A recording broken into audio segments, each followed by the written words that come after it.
So in this video, we're going to go a little bit deeper in the concept of how to motivate someone to take steps towards recovery.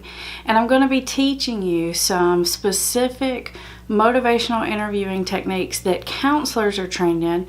Particularly, a lot of substance abuse counselors are trained in these kinds of techniques, which are designed to find the motivation inside of the person and pull it out, and then once you pull it out, sort of grow it bigger. And so I want to teach you guys exactly the same things that I would do if your loved one was sitting in front of me. That way, just in case you can't get your loved one in front of a counselor, you'll be able to know exactly what I would do. Now, I do think it's best to have this done by a professional, but sometimes you can't get your loved one there. So I like to think of it like this. Sometimes in an emergency situation, you got to do what you got to do. So like if you're with a loved one and they get a major wound and it's like gushing blood, and you call the ambulance, but they're not going to get there, for 20 minutes, you got to do something in that moment. When you normally would say, ooh, that's out of my league, and sort of leave that alone, sometimes you got to do what you got to do. So I'm going to teach you these techniques, which may at least help you even get your loved one to agree to go to counseling if they're reluctant.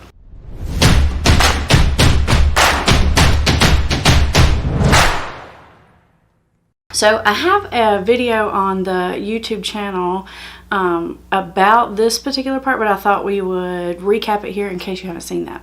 So we're going to be learning about motivational interviewing, and the very first pieces of it, and I'm going to break that down for you into chunks. And this video is about the first piece of that. So the concept you need to understand to start with is that you are going to be looking and listening hard for something we call change talk. And change talk just means these are little tiny indicators that people say that are the little seeds of motivation inside them. And so I'm going to show you how to spot them and what to do with them in this video. The other kind of talk that you're going to listen for and hear is what the clinical word is called sustain talk. And that means it's the things that you hear your loved one say about not wanting to change, wanting to stay the same. And so most individuals, if you listen closely enough, you can hear some change talk and some sustain talk. And when you hear that as a family member, even as a counselor or whoever else, it's frustrating. And the first thing you want to do is jump on top of that sustain talk. You want to address it. But most often when we do that, we make things worse, particularly if we do any of these things. If you give suggestions, if you nag or harp or preach, if you put yourself in the I know best role, kind of like I'm up here and you're down here and you just need to listen to me, that's not going to work. If you criticize or guilt or shame the person. And most of the times when we address that sustain talk, because it triggers us and it hits our button, we usually immediately fly into one of those types of responses, and all that's going to do is put the wall further up. They're going to keep you further out. They're not going to listen to you. In fact, even though they may want to change on the inside, that kind of situation causes people to go backwards, because no one likes to be controlled. We all want to have some autonomy, and we all want to make our own decisions about what's best for us. And so if we start pushing on someone, even if they do want to change, they're going to resist just to maintain their autonomy.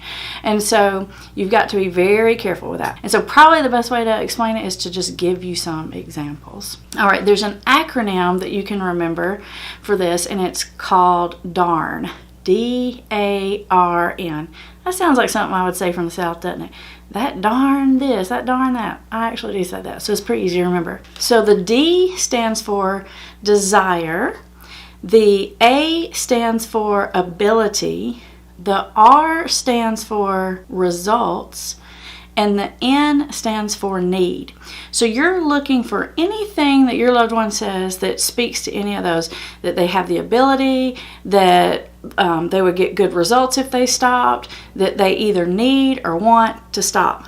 And usually it's not just a black and white statement. Usually it's one of those half and half change talk, half sustained talk.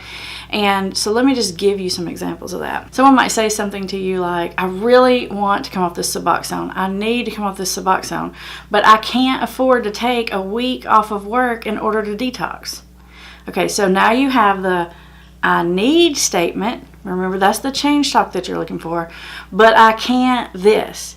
When you hear these things, your immediate instinct is to want to go and address this sustained talk. You're going to want to talk about work and problem solve and all of that stuff. But when you do that, the person's going to be thinking, yeah, but this, yeah, but you don't understand, yeah, but that won't work because. And so it's just going to be wall. What I want you to do is pay really close attention to that need statement at the first part of the sentence. So go back to that, focus in on that, and say, well, why do you really need to come off of the Suboxone? And they may say something like, well, it's expensive, I hate having to show up to the doctor, and I just feel like I'm not getting anywhere. I'm just on this medicine and I'm never going to be able to get off. So now they've told me 3 good reasons why they need to stop using the drug or whatever it is, or they want to make a change.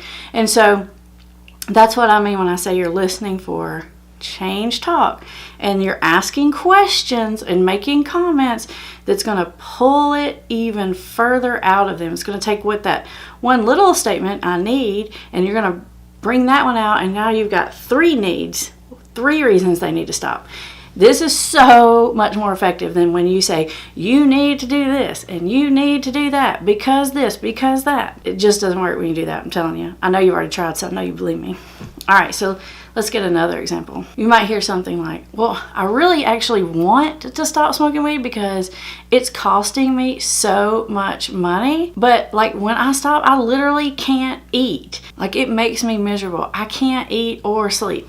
So there's that ambivalence. That ambivalence just means that two-sided thing, remember? So you've got the change talk. I really want to stop smoking marijuana because it could save me a lot of money. So you've actually got 2 in there. You've got the desire and the result. You got 2 pieces of change talk in that one sentence. So pay attention to it. You got, I want to stop, and this is the result I get. It would save me a lot of money. I want you to ignore that other piece for now. That whole thing over there, just want you to set it aside, and you're going to come back to that, but we're not there yet. You just leave it over there for now and focus on the change talk at the beginning of the sentence. And so you might say, well, would anything else get better in your life? And then the person might say something, well, I would be able to apply for more jobs because now I can only apply for jobs that don't do drug screening. So it would definitely open my options up. So now you've got, I want to quit smoking marijuana because I'm going to save money and I can get different jobs. If it seems like it's working, you just keep going with it. Say something like, anything else that would get better? Well, my girlfriend would probably be happy about it because she hates it that I'm smoking all the time. She says that I only care about that, not her. And then so you want to reflect that back to the person. So you really want to quit smoking because it would save you money, because you could apply for more jobs, and because your relationship with your girlfriend would be better. Oh yeah, and then the person's going to say something like, yeah, that's right. And another thing is I'd probably feel better. So a lot of times once you start really actively listening for that change talk and commenting on it and asking questions about it, you just get more and more and more of it. And so it's like you're taking that one little seed right there and you're growing it. And so most people don't do that. What your instinct is going to be when you hear that same statement, I really want to stop smoking weed because I can save money, but I can't eat or sleep without it. Your instinct is want to go over here and address the problem. You're going to want to find solutions. But when you start finding solutions for them and telling them that, they start thinking of why your solution won't work or why it can't happen. So that's why you focus on the good part over here and nurture it a little bit, that change talk. Let me give you another example. Let's take an example about ability. Sometimes I'll be talking to someone and they'll be like, well, I didn't drink the whole time I was pregnant for 9 months and it really wasn't that hard. And so I'm like, whoa, you stopped for 9 months?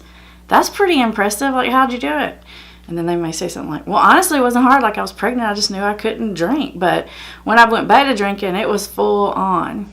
And I might say something like, well, it might be hard to tell because you were pregnant, but how did you feel when you weren't drinking?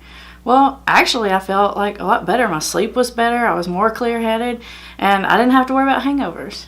And so now I've got some big change talk here. Did you catch it? I hope you were listening. I've got I stopped for 9 months. So that's ability. They're telling you that they have the ability to stop. You're not saying, I know you can do it. You just need to stop. You just need to pull yourself up by the bootstraps and get through the difficulty. Don't do that. You got to find their reasons and pull them out. And so this person is telling you, yeah, I stopped for 9 months. And they're telling you some positive results they got out of it. Well, I actually slept better and I felt better and I didn't have to worry about hangovers. So now you've got the person, they're telling you that they're able to do it. And they're telling you 3 really positive things that came from the fact that they did that. And so this is what I mean by focusing on the change talk. Leave the sustain talk. Remember, the sustain talk is the talk about not wanting to change. Just leave it over there for now. And in the next video, I'm going to give you some techniques about what to do with the sustain talk. All right, so for this video, remember, it's DARN. Desire, ability, results, and need. Darn. Okay, see you in the next video.